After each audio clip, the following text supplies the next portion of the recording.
बिना बादल के बिजली कहाँ चमके। बिना बादल के बिजली कहाँ चमके। बिना बादल ओही दूल्हे के बहिनी के आल चमके।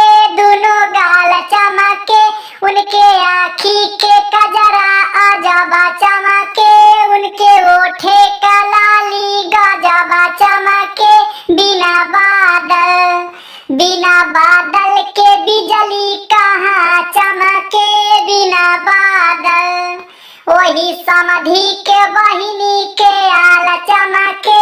दोनों गाल चमके उनके आँखी के कजरा अजबा चमके। उनके ओठे का लाली गजबा चमके। बिना